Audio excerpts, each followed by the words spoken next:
Well, to be continued for next month there on the insurance.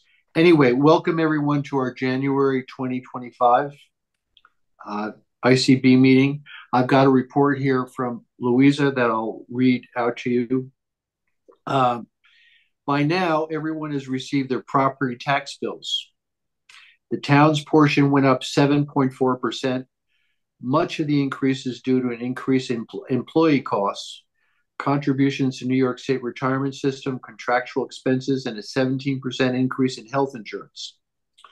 Among other factors affecting the tax increase are the cost of doing business, increase of material costs, etc., town police presence on Fisher's Island, and some unexpected expenses to do with police retirement. The FI sewer district users finally received, after much badgering, a letter from the town engineer, who is the superintendent of the sewer district, with their bill explaining that he's getting cost estimates for updating an aging sewer system and will include updates biannually with the sewer bills. As to the DMV office opening on Fisher's Island, the roadblock is hiring people to run the office. The town board currently constituted refused to put money in the 2025 budget to cover the cost of employees because they would be working as state employees, not town. Louisa has contacted Jody Giglio, our former state assemblywoman, who is a connection with the DMV commissioner. She's going to set up a meeting with the town supervisor, the DMV commissioner, Tommy Schiavone, our current assemblyman, and herself and myself to see if there's a way forward. And we can ask Beth about this too afterwards. Anyone who has a fire alarm system must now register with the town's clerk's office. People will be fined for more than 2 false alarms a year. Unfortunately, the money goes to the town, which provides dispatchers, police, and constables, but not to the fire departments, which provide personnel and EMTs. It is meant to cut back the number of false alarms. The town has been working as well on how to use the money coming into the 0.05 real estate or the 0.5% real estate transfer fund. The first use is to create certain subsidies for creating affordable housing, either by adaptive reuse or by new build. Walsh Park has been giving an outline of the subsidies, and Mara from the planning department has offered to meet with Walsh Park.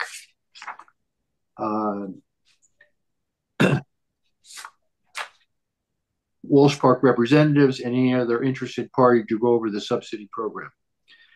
Other uses are to be developed. The zoning update is moving along. The Fisher's Island zoning update group has been working with the town planners. The town board is expecting a review draft in February, and in March, a public review draft is expected. Public engagement and comment period is slated for March, April. Final draft from the zoning consultant in August. Public hearing in October after environmental review, and hopefully adoption in November, December, though all is subject to change. The town is still waiting for the seawall title search results, held up by the contracted party having to get the needed insurance. Once the town receives the title search, it can move ahead with a meeting with stakeholders and putting together a plan. It is very frustrating how slowly the town government works. Town police have moved out of a rental into 357 Whistler on a temporary basis while the barracks are renovated to house them in the future. Understandably, the Ferry district, as well as others, especially the people that were hoping to move into 357, are very upset, as the Ferry district had just spent around $250,000 renovating 357 Whistler in order to house a year-round resident. The Ferry district offered the Coast Guard building as an alternative to 357 Whistler, and after much heated discussion at the town board meeting in 2024, mostly centered around the town's ownership of the Whistler Avenue property in the belief that the Coast Guard building had issues, the town board agreed to have the town engineer inspect the Coast Guard building. Unfortunately, the town engineer report was negative. Louisa had argued and hoped for a different conclusion, but unfortunately was unsuccessful. And that's about it. So I know we have a number of people who have comments on this, including Beth Cashel, who's been involved, of course, with the DMV and a Southold report as well. And we're going to have Tom Cashel and Jeb Cook to talk about the Ferry District, the Coast Guard House, the fire department, etc. But anyway, any comments out there? There's nothing in the chat yet. Nothing in the chat yet? No. Okay. Then perhaps Beth, you want to get on and you have your comments, please? Yes, thank you, John. I'm speaking today to let you know that I am no longer acting as Fishers Island liaison to the town of Southold. The reason? The current town supervisor, Al Crupsby, who was elected last year, as you know, to replace Scott Russell, does not believe it is necessary. The supervisor believes that Louisa serves as a Fishers Island representative and is responsible to communicate for the island to the town.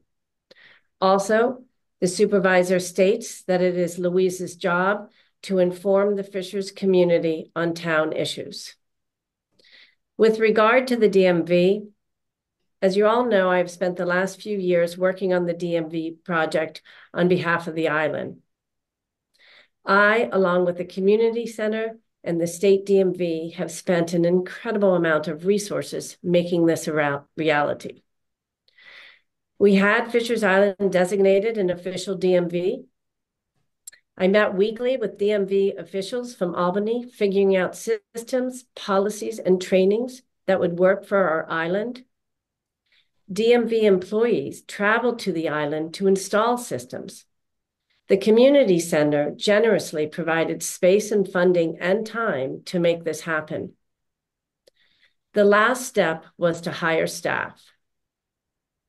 When I went to initiate this process a few months ago, we were told that the staffing was no longer budgeted, as Al Crosby, the supervisor, did not fund it, even though it was previously approved by Scott Russell. I cannot tell you the disappointment that I felt on behalf of our community. There was no communication with the island prior to this action. It was at that moment that I realized that the current town board was no longer interested in a town liaison from Fishers or engaging in conversation on our island's needs. In my opinion, I think this is an example of the town supervisor commitment to Fishers, or more clearly, lack of commitment. Saying that, I do remain committed to remain a volunteer to help get the DMV to Fishers by working with the state. I also will remain a volunteer on the zoning committee and see that project to conclusion. I wish to thank all of you for your support, and I will be seeing you as a volunteer on all these committees going forward. Thank you.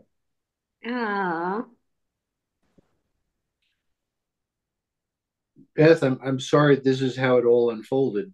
Anyway, we're going to have Al Krupski on next month, see what he has to tell us. But I think there's definitely a general feeling of frustration with Southold, and it continues.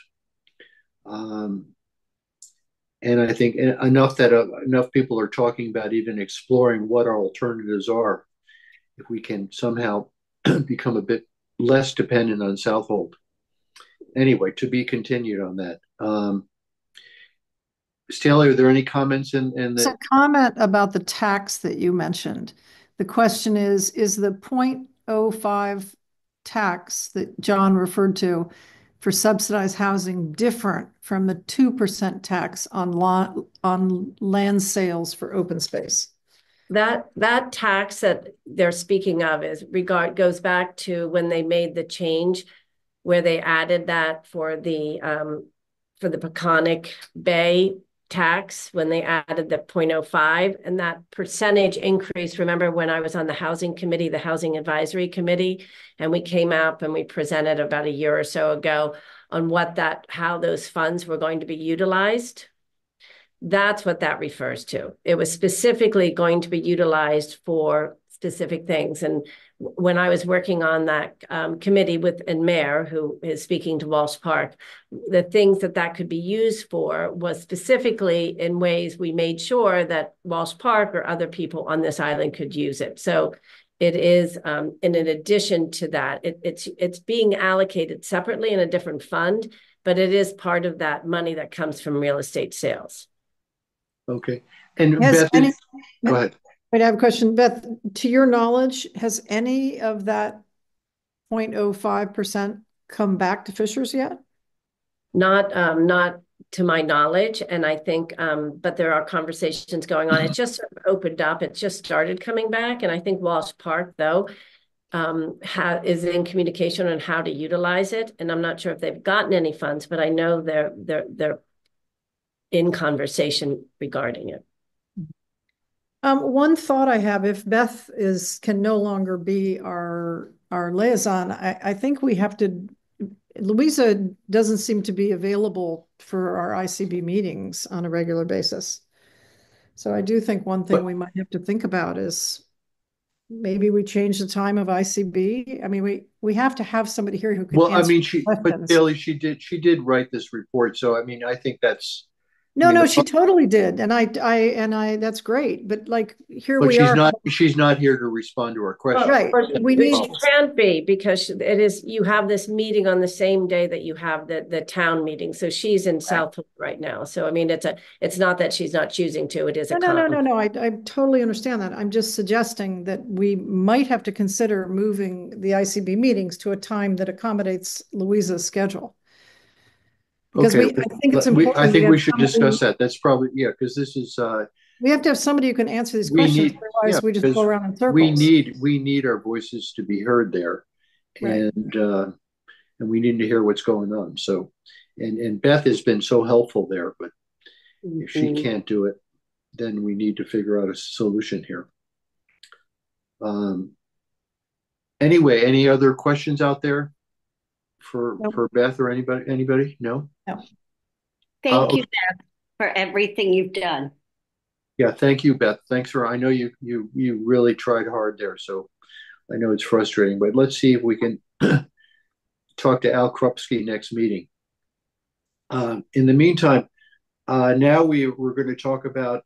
I have Tom Cashel, who's going to give a report on the fire district. I think a lot of people have noticed the taxes have gone up this year and quite a bit in the fire district. So Tom is out there to explain it all to us. Tom? Is Tom around? Caroline, do you see Tom? You see Tom Cashel? I'm looking right now for him. Okay. If Tom isn't, we can jump in with Jeb, who he can talk about the Coast Guard house and the ferry.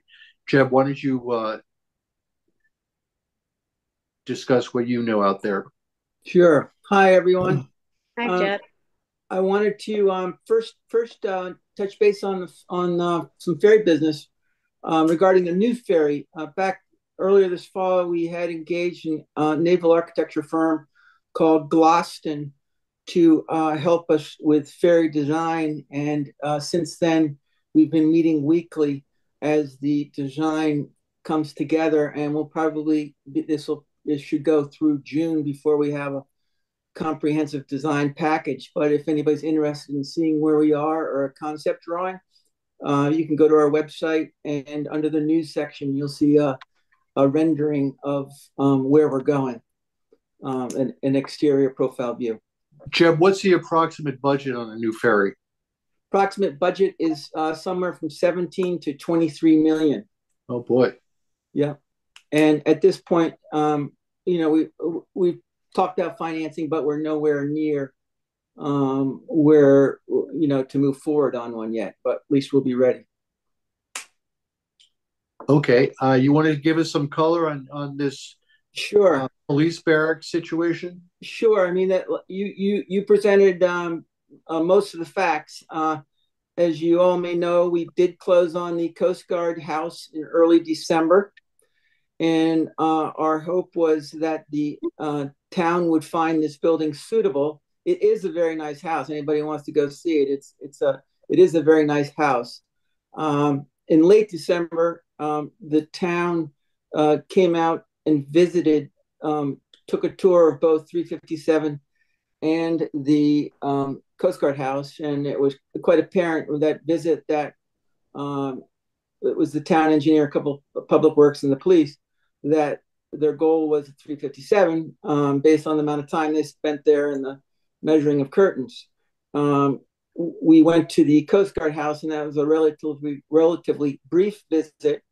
And I pointedly asked the town engineer, "So what you think?" And he goes, "There's issues here.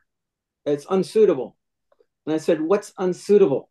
He said, "The roof and the crawl space." And I said, "What's wrong with the roof?" And he noted that in the upstairs bedroom there was some staining and some loose sheetrock tape. And I would love to show all of you what he's talking about, but it's clear that from my end, and this is what I think. There's a attic vent right above it, and in a westerly storm, some water came in, and it stained the ceiling there. Not a big deal. The house has been closed for 3 years. If that's the only issue we have, there's no real issue. We do have a soft spot by the front door, which is representative of an easterly wind blowing against the front door and getting underneath the sill. And I'm sure it sat there at the threshold there. And as far as the basement goes, I went down the basement. Yes, in the corner of the basement, there is some standing water. It's less than a quarter of an inch. I did not find that alarming. I think some of us may find water in our basements from time to time, but he called it unsuitable, and that's the decision they made, was to go with 357. And what they did was on December 31st, we didn't provide them the keys, but they made entry and to 357 and start occupying the house. Where it stands now is that we have been in discussion with the town, and we both plan on meeting. That is, the town attorney, the town supervisor, and the Ferry District Commissioners, sometime in January or early February, to go more into the matter. Jeb, when you said they made entry, yeah, what does that mean? That means that they broke the lock. So, Jeb, were you obviously surprised by their action? I guess I have two questions. Do you think they're objective about the condition of the Coast Guard house? And personally, no, I don't. No, I don't. So, do you think that could change? We could change their attitude about it? It seems not. It seems that certain individuals have their mind made up and aren't going to change their mind. Yeah, Jeb, if I can jump in to help out a little bit, just to add a bit. Fundamentally, we're on the board of commissioners. We're really unhappy about this, and as our attorneys have said, the town has put themselves. I mean, basically, they've done us a favor by breaking in, and also by having the police break in, because it's just been this kind of compounding of infractions against the Ferry District and basically the state law, which they're usurping. Which we all know is the Enabling Act. So we've hired an attorney, a firm called Harris Beach up in Albany, which other people on the island have used and have been very satisfied with. We're in touch now with the litigator, and are in the process of, basically figuring out what our options are. But I think, you can expect to hear a lot more about this, put it that way. I don't think it makes a lot of sense to talk too much about it, but I think for the island community, the economy on the island, and all the families that live here and work here, as well as the summer people. I think this is a massively important issue. The lawyers think we have, a great case. And I think the expectation is we're gonna, move forward with it and see if we can, you know, resolve the matter one way or the other. Put it that way. Tom, does Al Krupski sound like he wants to resolve the matter? No, absolutely not. Al, I basically did a call with Al right before the balloon went up, and he said, look, guys, I'm terribly sorry, but we're proceeding with our plan. I was like, okay, Al. So it's, I think, if anybody else wants to chime in, some people have already written out letters, etc. That's going to be, I think, part of the strategy. But for right now, we're just trying to figure out, what the options are, and the board will make a decision on, how to proceed. But it's really pretty. It's terribly unfortunate. I think they have, from everything our lawyers are telling us, they have a, terribly weak position. And they're just running roughshod over, the prerogatives of the Ferry District Board, and basically indirectly all of you. So that's what's happening right now. So Do you think Jeb and Tom, do you think that the town is upset that the Ferry District bought the Coast Guard house? Is no, it's that irrelevant. I mean, we had every right to do that, and it was our decision. They chose not to. So yeah, I suspect there's some element of that, which, they didn't want to do it. They chose not to. And now it's totally unsuitable for any purpose, which, I would welcome everyone to grab Jeb or Davy and take a tour of the house. I mean, it's actually, I mean, fine. None of us would want it for a summer house, but it's perfectly fine. It's like a Vermont ski house. yep. It's a great little place, and it's also totally set up for itinerant law enforcement officers. That's what the Coast Guard uses. It has gun safes.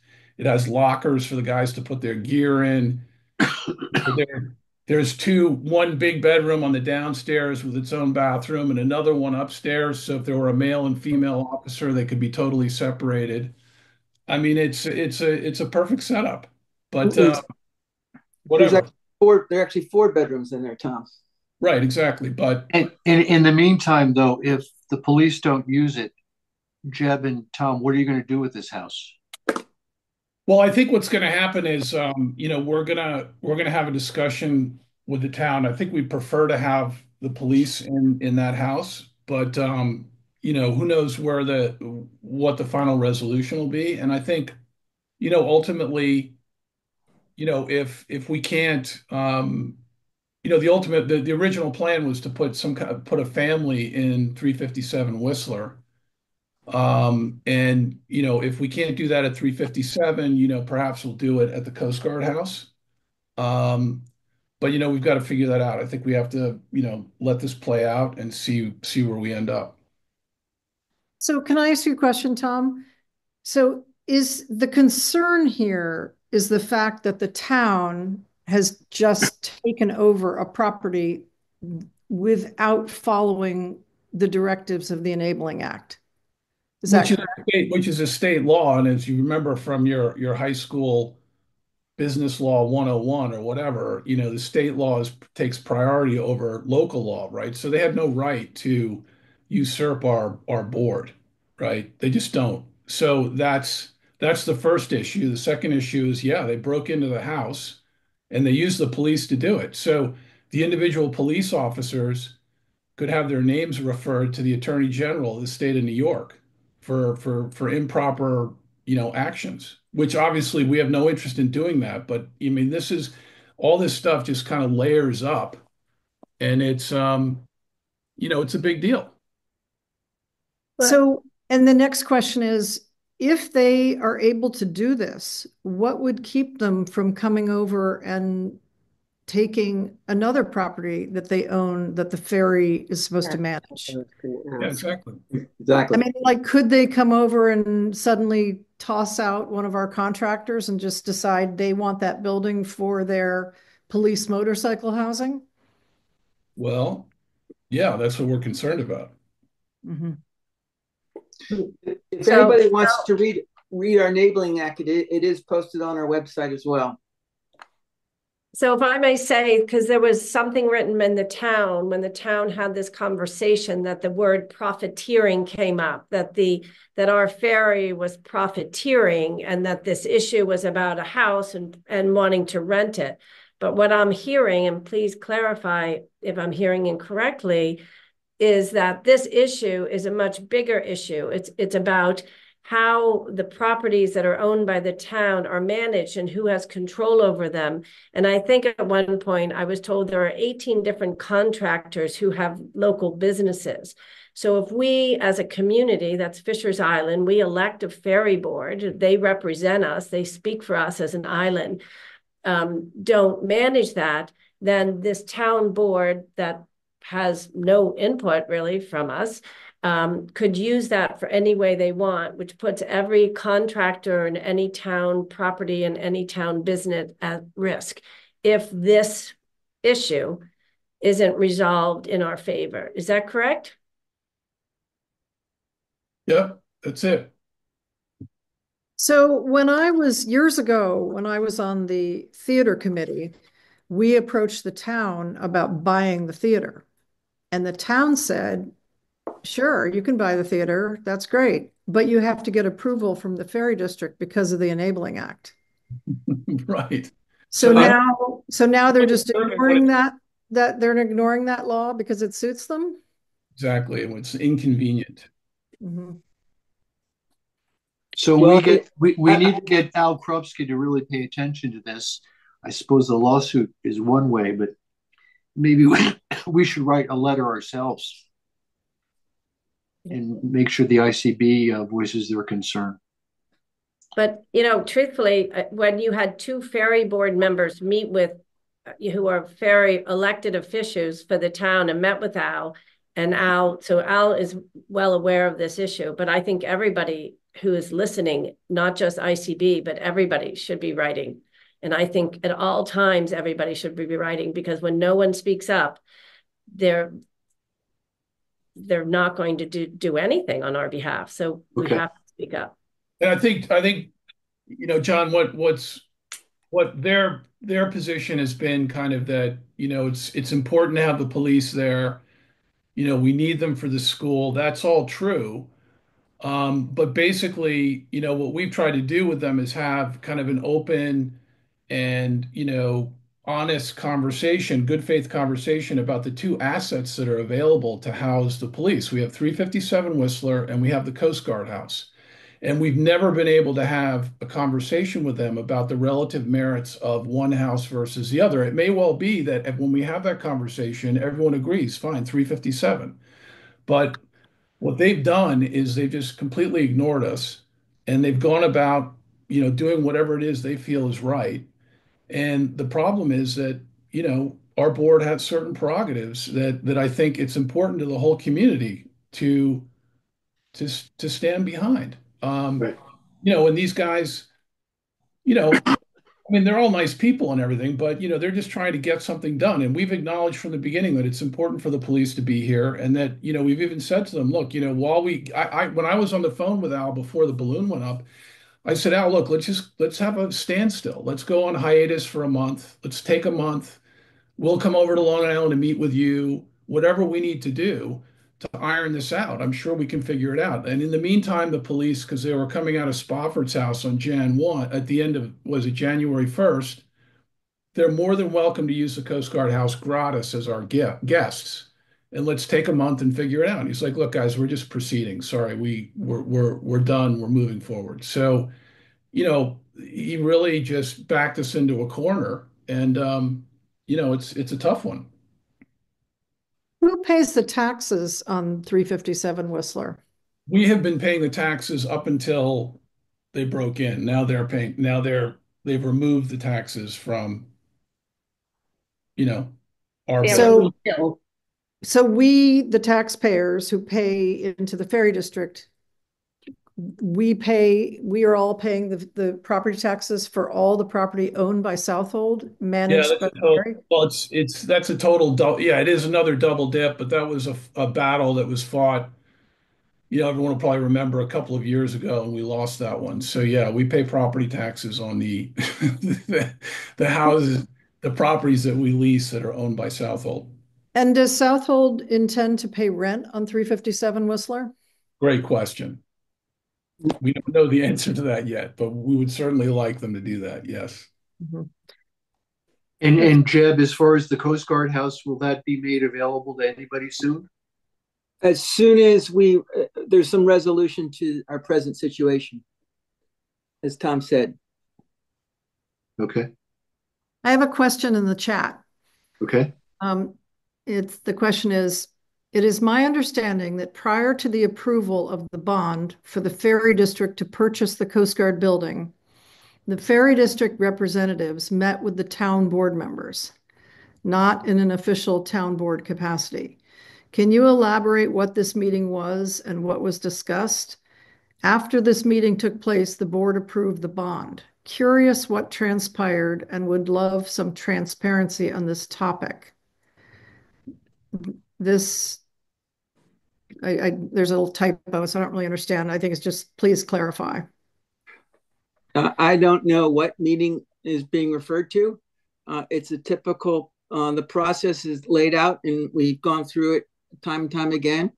When we need money for something of that size, like engines for the Race Point or Montauk, or purchase of the Coast Guard property, we go through a bond process.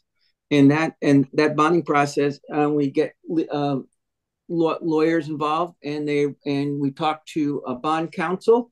We have the ability to borrow money, and we go through the process.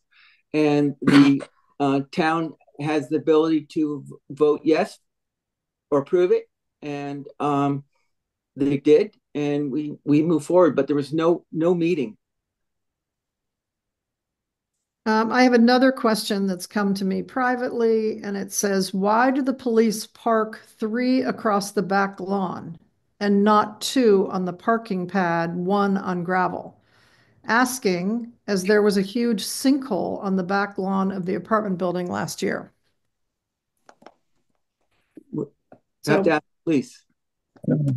Well, maybe whoever has the best relationship with the police should. I guess I could talk to them. They're in the community center every day.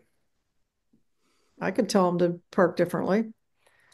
There's a concrete pad right across the road that they could be parking on.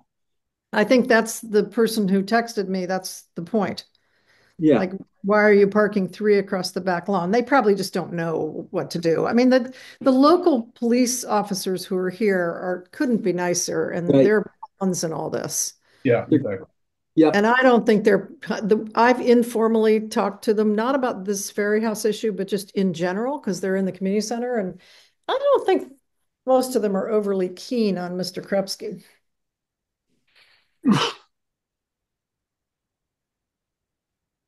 Yeah, I think it's a good way to put it. They're just trying to do their jobs. That's all. So yeah, exactly. So I'll talk to them about parking. And Tom and Jebber, do you plan on meeting Al personally in the next month? That's the expectation. Okay. Yeah, and I don't really know, John. It's just we're waiting to figure all this out. I mean, we offered to go see him, and he basically turned us down. So I'm not sure.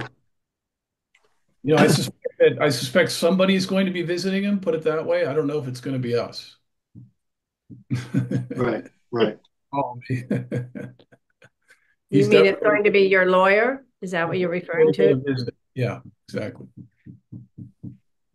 Okay, well, thank you for your report, guys. Keep us posted, and if you need to get on for our next meeting, just let us know. Now, Tom Cashel's wearing another hat for the fire district. So, Tom, can you tell us about what's going on over there, please? Yeah, sure.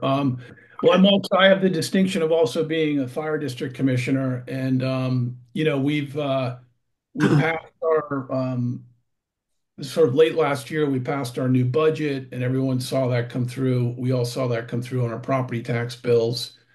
There's a lot of going on at the district. We're trying to basically get caught up in terms of the funding that we need in order to maintain the equipment and the property, the building, and the assets of the district. As everyone probably knows, there are kind of two entities in this kind of fire protection system that we have. There's the fire district itself. The district is responsible to, basically have to basically purchase and maintain all of the assets. So it's the building, the firehouse, all of the trucks, the hard equipment that the various fire teams use. And then there's the fire department, which I think the best way to think of that is kind of the entity in which the membership is housed. The fire district sets the policies and procedures, and the fire chief, who's elected by the members, and the other officers are responsible to implement those policies, and they have access to all the tools at both the district level and the department level to get that done. To basically provide the first responder services. So, I think areas where, we've had to expand the budget are, basically in things like, the equipment, areas in the equipment area, in the maintenance and repairs of both the building and the fire engines. We had one kind of incident last year where, I don't know if people noticed, but the army truck was gone for like almost 2 months because it needed some very major repairs. It had to be sent down to Philadelphia to a specialist um, service organization on a flatbed and get totally redone. We got that done and got the truck back. And the reason that truck is very important to us is because on Fisher's Island, with the water system and all the other issues that everybody already knows about, the hydrant pressure is not all that we would hope. And so, basically, if there were a big fire, the army truck gets driven like right into the water, has a massive pump on the back, and that augments the pressure that's available from the hydrants. Um, and so, this is another issue that I was mentioning to John that, as part of the whole water revamp that we need to work with the water company on is that right now we pay 64, or all of us taxpayers pay $64,000 a year in what are called hydrant rentals. Um, and we need to find out what the water company and the utility company has in mind for the future hydrant rental payments that the fire department will have to make in order to secure kind of the fire protection system. So, that's going to be a big issue coming up and might also, have a significant impact on the fire tax line on everyone's property tax bill. So it's also something that everyone should watch carefully, and certainly something I'm going to be, and all the commissioners are very focused on. For example, I've seen a 2019 PowerPoint that obviously is obsolete now, but in that document there was some mention of sort of a $200,000 a year fire hydrant rental, aggregate hydrant rental, and that was in 2019. So I don't have, I expect that number is probably a lot higher in their projections and their financial models, but that hasn't been presented to us yet. But that's something that we're going to have to be watching carefully going forward. And Tom, this year's increases, where do they come from? I think predominantly it's in the there's a bit in the salaries line. There's there's a bit in the employee housing line. As we have this paramedic who's working with us now, who's brought ALS services, advanced life support services, to the island, which is great. He can administer drugs on scene. And so, he's we pay for his housing and his salary and all the rest of it. And then there's movements in the equipment lines mostly, as I mentioned. So there's equipment we're acquiring for the trucks. There's repair. There's, for example, we have, to do some big repairs on the floor of the firehouse, in the garage area where there's the slab is being undermined by water and et cetera. So there's probably $100,000 we need to spend, on that project, which hopefully will get done, as things warm up. So we're working to get bids out on that so we can, get some contractors lined up. And Are you still planning an annex? It's still in the pipeline, John, but it's not, I don't think it's something that's going to be happening, this year. Certainly it's not in any of the budgets we put together so far this year. We're keeping, the architecture work fresh. And I think we'll probably go for permits, but that's not clear either. So I think it's kind of in a hiatus right now, given everything else that's going on. Okay. And then, I think, I guess the other thing I'd mention is we have two very long-serving officers at the district, Kristen Peterson, who is our treasurer, and Catherine Edwards, who is the secretary. Both of them had done a terrific job for almost 2 decades and have basically will be moving on after Herculean efforts and doing a terrific job for the district. And we've got a new treasurer, a woman named Nicole Aiello, who works over at the utility company. And the new secretary is going to be Crystal Wood, who also works over at the utility company and is terrific. So we're really, really happy about those appointments. We have the installation dinner coming up on Saturday, and we'll kind of finalize all these appointments, and looking forward to 2025. And Tom, could you? I know people are always curious about salaries or what, and the volunteer program we have. So most of the activities of the fire district are volunteer. Is that right? Yeah, we have. So the paid employees are the basically our paramedic, who also serves as the kind of the district manager. So he spends time in the office, he does admin work, and he also does calls. Um, and then we have the treasurer, the secretary are paid positions, but they're part-time. And then we have a cleaning person. That's about it, and everything else is volunteer. So you don't see. I mean, people, of course, when they react to the increase in taxes, they're all suggesting must be mismanagement, but you don't really see. I mean, it sounds to me like we need Rod Rodriguez certainly, and we need all those people you mentioned. Yeah, I think it's. I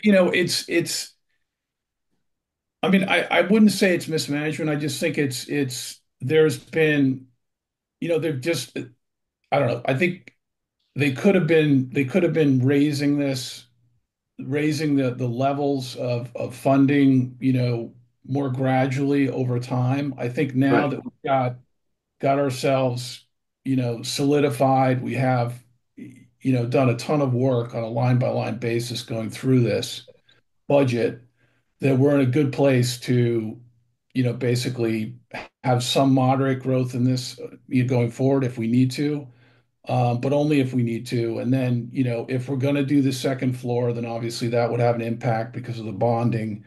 If we had to buy a new truck and we had to bond the whole thing, there were no grants, et cetera, that would have a big impact. But, for example, in here, we're saying, we've hired a grant writer. We're going to start chasing down some of these opportunities that are available to fire districts, and just get more proactive and have the resources to go after some of this funding that's out there that it just costs money to write up and to apply for. Mhm. So, I'm pretty comfortable that with this budget we're in a good place, and we can maintain the assets we have, and there's interest in, we have what's called a brush truck right now. If people are around, you come into the building, we can show you what we're talking about. But there's one truck that looks kind of like a pickup truck that is getting a little bit long in the tooth, and there's talk about trying to replace that. So if people look in there, um, the recent campaign that we set up, we added a new fund, so we have department C stretcher and a truck fund now. So hopefully we'll start working on some donations for that. We'll work on grants, and the idea is if we do move into a new truck that we'll try and minimize the bonding to the greatest extent possible. And how's the recruitment of volunteers? Is that I mean, I enough? think that this is a huge issue. It's very, very tough. There's just no housing at all available to anybody. And the people that are down there, I mean, like you look at the EMTs, the firemen, I mean, they're in there all the time training and working. It's pretty phenomenal when you take a look at what's actually happening and the commitment people have, but it's a thinning workforce, and the average age is actually pretty high. And so the other problem is just having young people available to be interior firefighters, for example. And I think, unfortunately, it looks like, the trend's moving in the wrong direction. And when that starts happening, this idea that we might have to start hiring some people, starts to pop up, and obviously that's a slippery slope, because as soon as you start doing that, you kind of undermine your volunteer, Right. ethos, which is really strong right now. So I'm kind of hoping that, with what's happening up by the guard shack with the 30-acre plot and some of the housing initiatives and things like that, that we might actually see some new opportunities for housing that, working people can actually afford. And if that starts happening, I think it's going to have a real positive impact on the fire department and the base of volunteers. If it doesn't, then, I do think we should expect, that over time, the membership's going to dwindle, and everyone's getting older, and so people will retire, and if there's nowhere for these new people to stay, I mean, obviously, if they're year-rounders or own houses, they're just gonna, I mean, they're going to sell them to summer people or whatever. I mean, they have to look after their families too, right? So it's kind of a vicious circle right now, and you can sort of see the direction it's moving. It's not Shouldn't be a big surprise to anybody. Um, so Well, that's Tom, thank you for all the work you're doing, and your team. It's much appreciated. no problem. And if anybody wants to get involved on either the ferry side or the fire side, I'm sure, there's a ton of work to do and a lot of subcommittees we could form and et cetera. So we're always interested to have people help out if they're interested in any way, shape, or form. Okay. Well, thank you for that. In the There's meantime, there's one question in the chat, go ahead. and it is the budget readily available for review and transparency purposes? Also, would love if the website listed commissioners' contact information and meeting dates. And so I'm not sure if this person is referring to the ferry or the fire. I think probably ferry, because I can answer that. okay.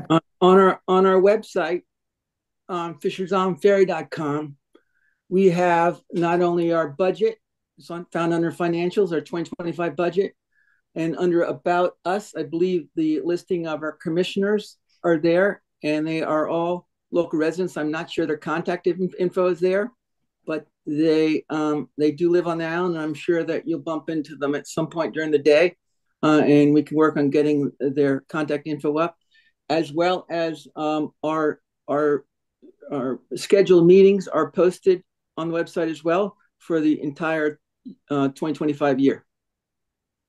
Thanks, Jeb. And then this person would like the same information for the fire district.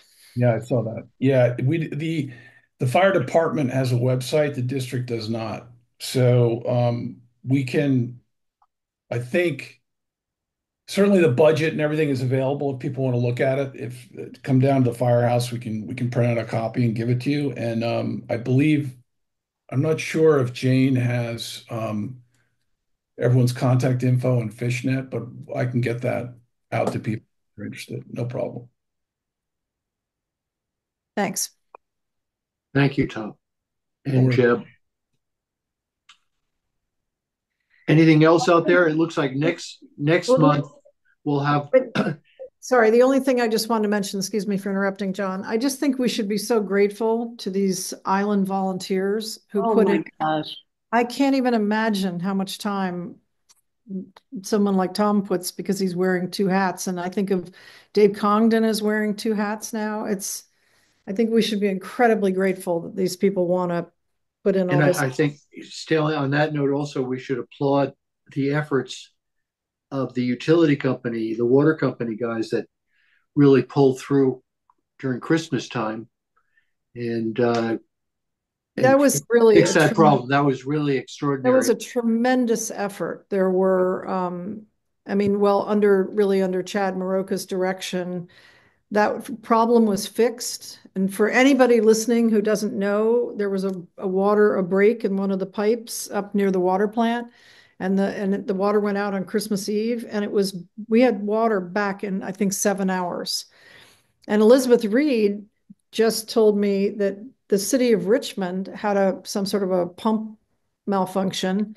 They've been out of water. They were out of water for 3 days, and now there's a do not drink order for 3 days. So they've had 6 days of incapacitated water. And here we are on our little island, and Chad and like 4 helpers were out there digging in the mud and the rain, and it was freezing, and got it all fixed. And I think Tom Siebens was out there providing Tom was out there. moral support and hot coffee, and I think Linda went out and took food and coffee. I mean, it's a tremendous effort what happens here with what people do for our lives here. Yeah, so I think they were working for 48 hours straight on the job. It was amazing. They did a great job. Yeah. Well, on that note, we're going to Brad Bradbeer has agreed to talk about the infrastructure project next month. So we have him as well as Al Krupski on, so it should be an interesting meeting. So prepare your questions for them both. And in the meantime, and I'm sure Tom and Jeb will have more to report next month as well. There is a question in the chat. Okay. We have a resident who didn't feel that the boil water advisory went out fast enough, and that we should be creating a multi-pronged communication system. So I don't know exactly. Well, I guess we should reach out to the utility company, see what they have to say about that. Yeah, I mean, it's my understanding that the utility company, I think they were, wait, is Linda, are you on? You can talk about this. Linda's on.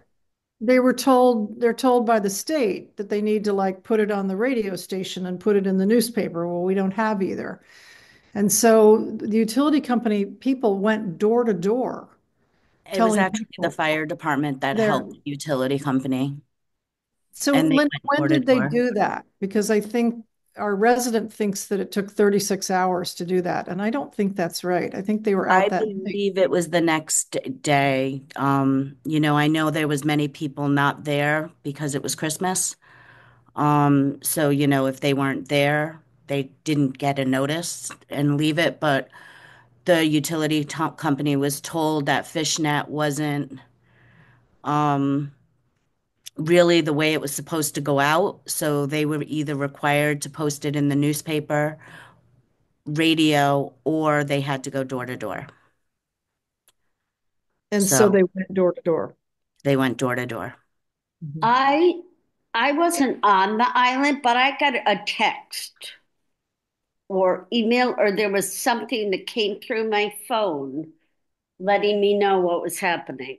Yeah, they tried everybody that they knew in the quickest way possible because most of the guys that were involved were on the job basically for 3 days straight. Right. Um, so they didn't have a lot of time to do it themselves. Yeah, I think that was, yeah, if I recall, it had happened kind of late evening, late evening. The guys started working 3 days straight. That's where all the resources were, kind of in the hole. And then, the office opened up, and then all this stuff started going out.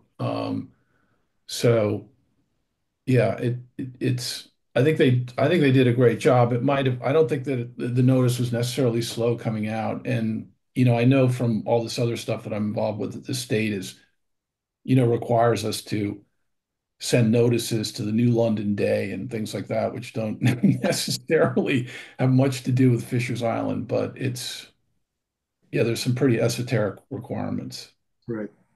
Yeah. All right. Our resident says, I understand and am appreciative, and I want further inquiry, please. Emails or texting. Do you want to speak? Do you want to just put on your speaker and speak, or no? Well, has she No, reached? I absolutely can speak. I just wasn't sure. So I think I've communicated to both ICB and Chad that I am very aware of what transpired and how much work they put in. This was in the middle of the night. This was freezing. That is not what I'm doing. I'm not being problematic or argumentative. I just see that there were some holes in the system, and I would like for us as a community to come together and figure out such cases occur, whether it's a hurricane or water or any other issue, that we have a mode of communication that is outside of a bulletin board or random texts of people who know each other. So like we need to have a system for any other future emergencies, whether it's an automated email or an automated text. I think it would be of tremendous value for us. And I would like, I think, like all of you, you know, have a system in place that's preventative instead of something happening and there we're, playing catch up. That's all I'm saying. I'm sure Chris would appreciate anything you have to I think say. that's a great You idea, can man. give him a call. Yes. I have talked to Chris. I have emailed to him. I have given him my gratitude and appreciation and my suggestions. I'm just bringing it up to the board because I think we can all solve problems if we put our heads together and create a system where we are communicating all of these sort of future, and they are going to happen, right? The system is failing. There's going to be multiple breaches. Uh, Climate change is real. There's going to be hurricanes and all sorts of issues. And I just think we all adore this community and want it to be safe. So let's come together and have a system where we agree on what it is and it's, communicated right away. That's all I'm saying. Alex, I believe there's, and I don't know what it's called. It's the emergency response team. There is a group that is formed on the island that's trained to respond. And I don't know what their communication protocol is, but it would seem to me that I would reach out to them too to find out what their communication protocol in those cases, and maybe the fire department knows who leads that, but. That's a great suggestion. I didn't even know that existed. I just opened up my mic, and I would like to add this is Sarah Porter on Isabella Beach Road. And I have to say that was a horrific night for all of us and a couple of days. I got phone calls every hour on the hour, but it took a long time. And I agree with what Alex is saying right now, as far as we need to look at what happened over Christmas and try to find those guys worked there. I got a 2:30 in the morning. Okay, it's on, but don't drink it. I was getting phone calls. All I want to say is for those of us living here on the island and trying to figure out how to do it. And it was 3 or 4 days afterwards before anything was pretty much deemed safe. So I think that this was an incident we need to look at and figure out how it's best, because if you don't have text, you don't have landlines, you don't have anything, you know. I got calls because I have the old plug-in rotary dial phone. So that's how people were getting through to me. Anyway, they did an amazing job, and I've thanked them, and they worked their butts off, and 100%. So, but it was horrific. Horrific. Well, I think it was several days before we were told we could drink the water, because the sample has to go over to Long Island.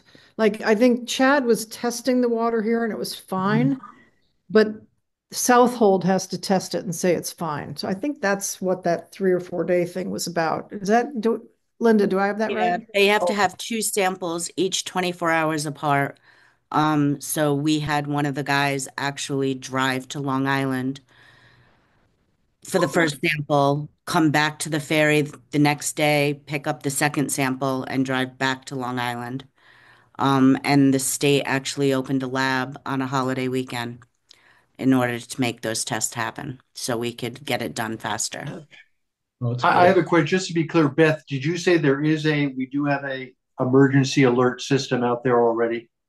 Not an alert system. What there is an emergency management team or committee. So if there is hurricanes, if there's a nuclear attack, there's something. And who's on that? Who's on that committee? John Berquist is the head of the EOC. And EOC, what does that stand for, Caroline? Sorry, I'm putting you on the spot. So that's the committee. Okay, the EOC committee, and they meet 2 to 3 times a year.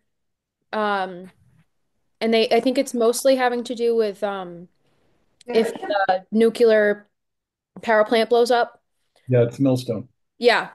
But I'm not sure that they do any other type of natural disaster, but John Berquist would definitely answer any questions. He's the they might have a communication protocol that we could use as a template. So, because what I'm hearing is nobody is saying that the utility company didn't do an incredible job. I mean, I think we all are incredibly lucky that we live here with the utility company. We always get everything fixed quicker than anyone else in the real world. I think what we're seeing is, are there ways that we can utilize this experience as a learning opportunity to improve systems, protocols, and communications? And I think that's an excellent suggestion, Alex. And I think we have a system at EOC. Do they have something?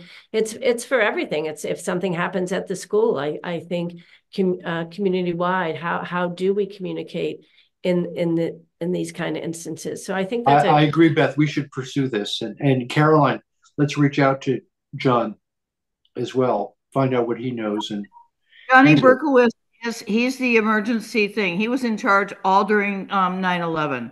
He was on top. Johnny Berkowitz through the fire department and everything. He is our. Okay, so we should explore this, and then we can report on it next meeting too, as well. See what we found out. But thank you, Alex, and everyone for bringing that up. It sounds like it's an important issue. I think that probably any more out there, Staley? Nope, that's it. Okay. Well, thank you all for participating, everyone, and see you in February. And have a nice evening. Thank you. Bye-bye. Good night. Okay. Thanks, Tom. Bye.